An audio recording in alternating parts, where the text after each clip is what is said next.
સવારમાં માંગવા વાળા. હે સવારમાં સર તમે?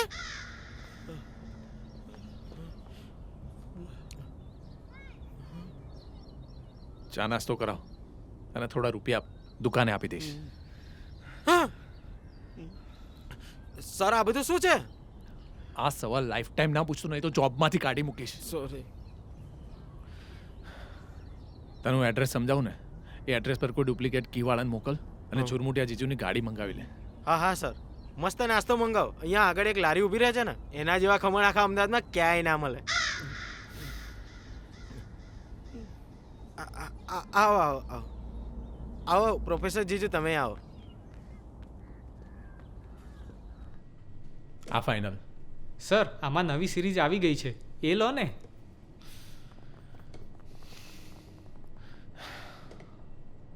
મારો સેમ આવો ફોન ચોરાઈ ગયો છે, વાઈફને કહેવાનું નથી. હવે બોલ. તો આજ ફાઇનલ. હવે જૂના ફોનમાં કેવું કવર હતું એ પણ કહી દો તો એ પણ આપી દઉં. ભાઈ હા આ ફોન કેટલાનો? એ 1500નો. હા આપી દો. તમારી જોડે જે મોડલ હતું ને એ જ લેવું પડશે. ઘેર શું કહેશો? 20,000નું હતું, 20,000 ખર્ચવા પડશે. હાસ તો લઈ લો, હું આપી દઉં છું. હે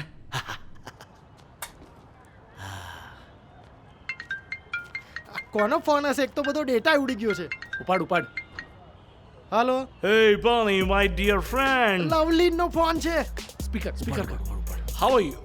નોટ ગુડ. અરે good good. 5 crore cash set થઈ ગયા તો બાકીના 5 કરોડનો ચેક રેડી છે, આવીને લઈ જાઓ.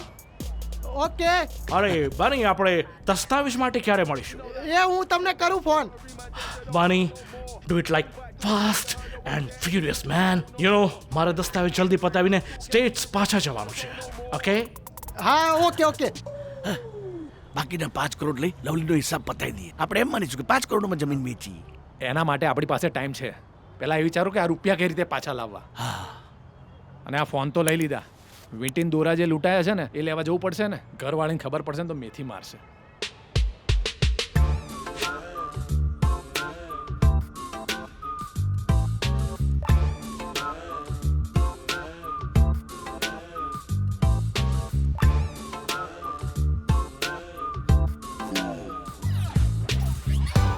માધવી હા? કૃતિકા શું કરે છે? કૃતિકા કેનેડામાં સેટ થઈ ગઈ છે.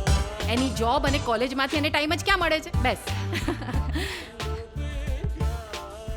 ચલો બધા મીઠાઈ ખાઓ, મોં ગળ્યું કરો. માધવી, હવે ગળ્યું મોં કરવાના દિવસો આવી ગયા છે. આપણી જમીન 10 કરોડમાં વેચાઈ છે. આપણે 20 દિવસ માટે બાલી જવાનું છે. યસ રાજ, આપણે પણ જઈએ. આપણે ગયા વર્ષે તો ગયા હતા બાલી. તો હું બાલી જવાની ક્યાં વાત કરું છું? We will go to Europe for 1 month. Europe? અરે 10-15 લાખ રૂપિયાનો ખર્ચો થઈ જાય એમાં. બાબુ, જમીનના આટલા બધા રૂપિયામાંથી 15-20 લાખ વાપરીશ તો શું ફેર પડી જવાનો છે? ખમણ મેન્ટાલિટી. જો કાલ સુધી તે યુરોપ ટૂર બુક નથી કરાવી ને તો હું કરાવી લઈશ. ખુશ્બુ, ચાલો દી.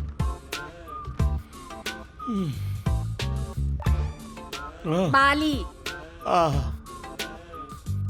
જીજુ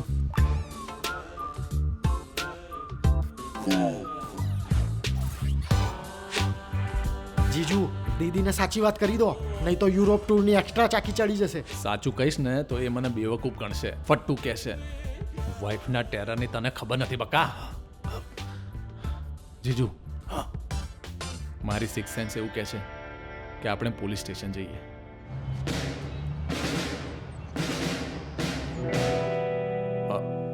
સર, એક પ્રોબ્લેમ છે. પ્રોબ્લેમ વગર કોઈ અહીંયા આવે? જો મારે બહુ પ્રોબ્લેમ છે. આ ઘર ચલાવવું પડે છે, એના માટે અહીંયા નોકરી કરવી પડે છે, એટલે અહીંયા આવવું પડે છે.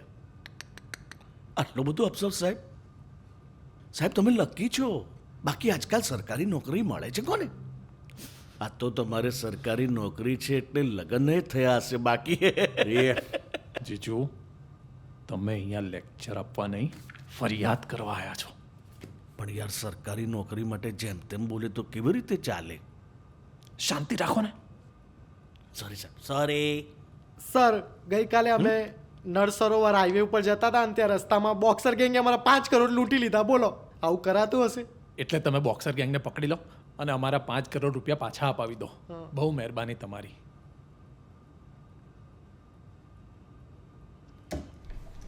કોને પકડું? એ ગુનેગારને જે તમારા 5 કરોડ રૂપિયા લઈને ભાગી ગયા, કે એ ગુનેગારને જે મારી સામે બેઠા છે? એ તમારી વાત કરું છો? હે? અમે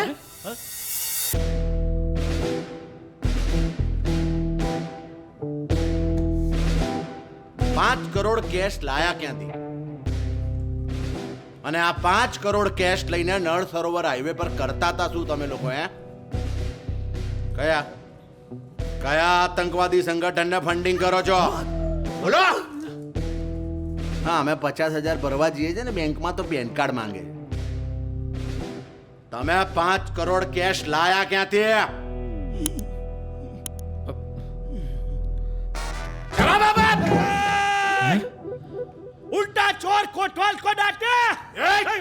અહીંયા કોટવાલ હું છું ને ચોર તમે લોકો છો. હું શિક્ષક છું.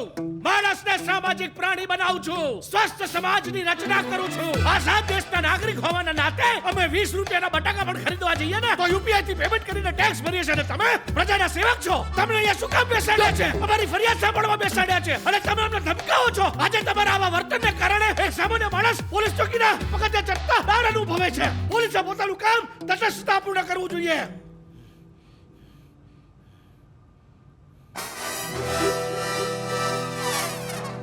આ શું કર્યું? પોલીસે એનું કામ કર્યું તટસ્થપણે. સર પ્લીઝ તમે એમને સિરિયસલી ના લો. એ બોલે એટલું જ, બાકી એમના દિલમાં કંઈ નથી હોતું. તમે મન મોટું રાખીને એમને માફ કરી દો ને પ્લીઝ. સાહેબ, તમને કસ્ટોડિયલ ડેથનો કેસ લાગશે. તમારી નોકરી જશે, પેન્શન અટકશે. મને નહીં ગમે, મને બહાર કાઢો. ચૂપ રહો ને. પ્રોફેસર સાહેબ ઇમોશનલ માણસ છે. જેલમાં અટક બેઠક આવી ગયો ને તમને તકલીફ થઈ જશે. એમ તું મને સમજાવે છે કે ધમકી આપે છે? તને નાખું અંદર. Sorry sir. ના ના, બહુ ગરમી લાગે છે, પંખો કરો ને.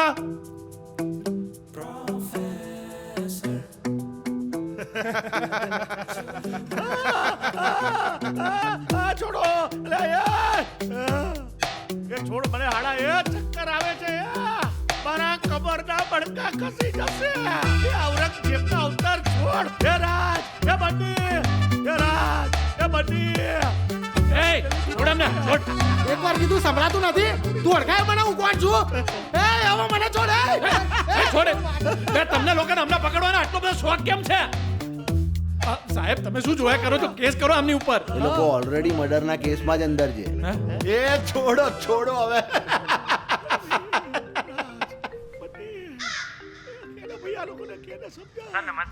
ચાંદખેડાની બ્રાન્ચ ઉપર 2 કિલો કઢી ખૂટે ને એવું લાગે છે. શું કરું, બનાવડાવ? કઢી વગર ખમણ કોઈ એનો બાપ ખાશે? બનાવડાવ. એ સારું.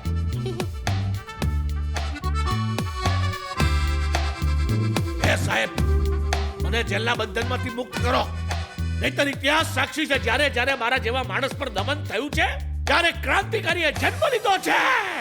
આ ક્રાંતિકારીમાં બહુ હવા ભરાઈ છે. જરા હવા કાઢો એની. એ ભાઈ રહેવા દે અમને. એ અમને બહુ બીમારી છે. તમારું નામ આવશે. એ જીજુ ધીમે બહુ ભાઈ અમને શ્વાસની ડાયાબિટીસના પેશન્ટ છે. ખેંચી લેશે બે. એ છોડ. એ રહેવા દે. એ છોડ એમને. કેસ કરી નાખીશો તમારા ઉપર. છોડો. રમકડું છે એ પીઆઈ સાહેબ આવી ગયા. એ હવે પીઆઈ સાહેબને મળીને જ જઈએ. ના, એના કરતા વકીલને મળીએ ને તમારા જીજુને છોડાઈએ. હા ચલો.